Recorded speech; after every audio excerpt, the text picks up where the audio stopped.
gentle, very loving, very kind. He had a smile that would light up any room.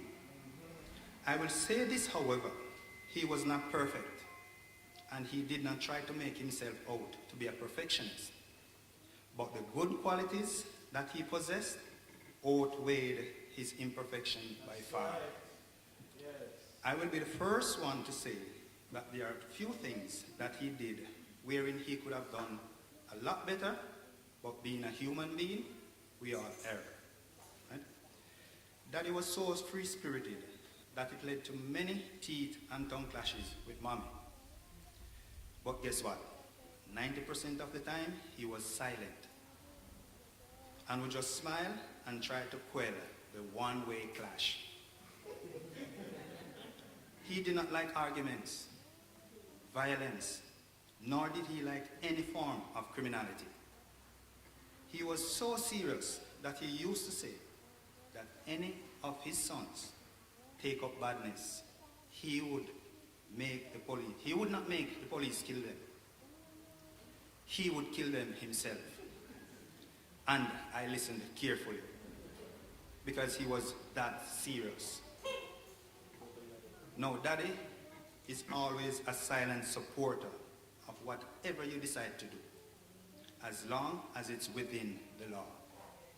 He always allows you room to explore, make mistakes, or succeed. Never one to find fault.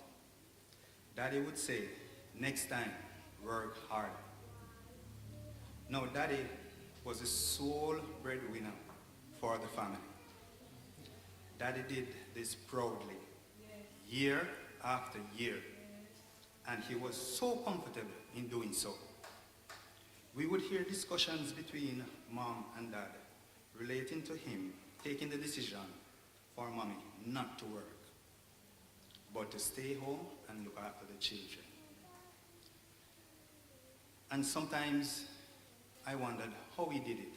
As I get older, I saw the struggle that mom would go through at times when the money wouldn't come on time.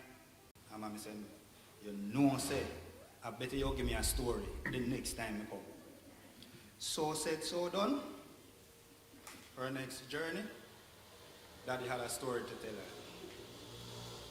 When he went, somebody broke into his cabin and stole his wallet. You know? No, this is Daddy. Now, while growing up, we had a lot of fun memories with him and being around him. I remember he loved motorbikes, and he even owned one. However, after the family was increased, Betty came along. He would take us driving on a Sunday evening, and he loved fast driving. Now, he had sold the motorbike and bought a car. Probably some of you guys who are old as I am, or older, remember the car that is called an Angler. My Auntie Cynthia would say, the little car. And I tell you, he would take us out, and he had the time, he loved fast driving, and he would press. And being kids, we at the back would say, yes, Daddy, drive fast, drive fast. And Mommy would say, B, don't drive fast. And he would say, I'm not driving fast. You know, and Betty and I would look in at the back and say, Daddy, a car coming. And he would press. When he pressed, you know, and started exceeding a certain speed level, Mommy would shout, you gonna kill me? And he would just laugh and continue driving until Mommy would say, stop and let me out. At this time now, he would slow down at a tolerable speed, and we would proceed until we got home. You know, I remember him leaving for his new work overseas on a cruise ship. You know, this meant we did not see him for months. So of course it was just Mom and us at home. It was a joy whenever we heard he's coming home, because this meant new clothes, toys, food that Mommy would not buy because of the cost. When he arrived home, it would be a bittersweet experience for us. Bitter in the sense that mommy would prevent us from enjoying all the goodies. Cornflakes would be limited. Goldfish snacks would be given a specialized time. New clothes for special occasions. And the restrictions would continue. And we would complain to Daddy because he was very free-spirited. You know, and I say sweet because we would have new toys to play with. His friends and families would come visiting, and the home would be abuzz with activities. And of course, now I being the eldest child at home, Daddy would tell me that I am the man of the house when he's not there, and I am to make sure that the house is properly locked up at nights to keep everyone safe. He taught me responsibility from an early age. You know, and I heard a comment that was back then. You know, and the section that it's coming from, I realized that my younger brother is there. He's the last of the four. But don't worry, I'll come to him. No, Daddy was a man of few words at home and doing the crossword puzzle in the Gleaner every day. Note well, however, when he's reading, do not play and make loud noises, because that's when you will hear him clear his throat as the first warning to us. If the initial warning is not heeded, then it's a verbal warning. And after that, just know that whoever voice disrupts him, it's going to be a nice butt warming exercise. Right? No. No, as we grew older as kids, right, we would have our little sibling rivalry while trying to know who is favorite for Daddy and Mommy. This would result in a little news carrying here and there. Right, Marjorie and Corey? Okay. It was no secret that Betty was Daddy's favorite, while Corey, who was Mommy's wash belly. Each year, we would discuss who got the most beating from Daddy and Mommy. Of course, Corey the wash belly for Mommy was always the winner when it comes to Daddy's beating. I, the firstborn, was Mom's beating stick. You know? Now, Mommy would always be taking up for Corey and defending him, even when there is nothing to defend. And Daddy would always say, he's too rude and does not have any ears. Perfect example. We were living in Amity, and at the house, we love to call it living down Mr. Boise. That was the name of the landlord. Now, that house had a pit latrine.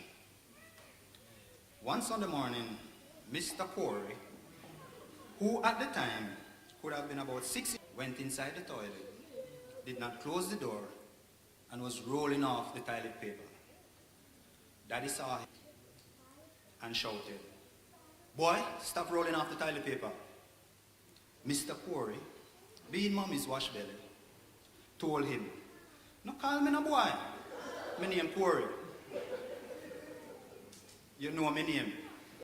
Knife and fork. And of course I watched him and I learned along the way. Picked up on one and two things about him, you know. And of course, I was really happy, you know. We did. I watched him. And the thing with him, as you heard, he was very strict, right? And as we got older and started socializing, we saw how important social graces were. Because he would listen out, because we like to drink out of straw. And we would take it as a joke. You know, when it's finishing, you start dry it up. And he was like, Who's that? And everybody start take with themselves, start hide. You know? No, Daddy's briefcase was a special item. It was in demand for all of us because it was always containing items of interest, fancy pens, souvenirs, and some interesting items way above our age grade. He would secure those special items, then it's a mad rush to see who can get the best and most from the briefcase. Sometimes you would get a glimpse of an item and call our names on it, not knowing exactly what it is or how it works at times. Those were really fun times. Now, Daddy had some negatives. Okay, as I said before, he's not perfect. For one, he was a hard drinker. Two, he was a chain smoker. And Daddy lived in the moment without any contingency plans in place. Now, as a smoker and a drinker, I would hear Mom from time to time. When he would come on vacation for a week, sometimes, not a week, sorry, 2 weeks, or sometimes he would roll it over so he'd get a month. And Mommy would say, you know, stop smoking, you know, stop smoke. And he said, me soon stop, man. You know, when he comes on his vacation, he would carry a special suitcase that would be packed with cigarettes, rum of all different kinds. Johnny Walker Black, Johnny Walker Red, Johnny Walker Creme de Mint. No, that is how I got my knowledge as it relates to hard rock, you know. And all that was in that suitcase, he would just take out what is his and would distribute it to his friends. That was how it is. Mommy would say, Daddy, you take a whole lot of money and you buy. Give your friend them. And when you done, you know, see them. You say, Mommy, it's all right, man, it's all right. Now, I'll share with you how he stopped smoking. Remember earlier I said he revered his grandparents. Now, one night while on the ship, he had a dream. He used to call his grandmother Mommy and grandfather Papi.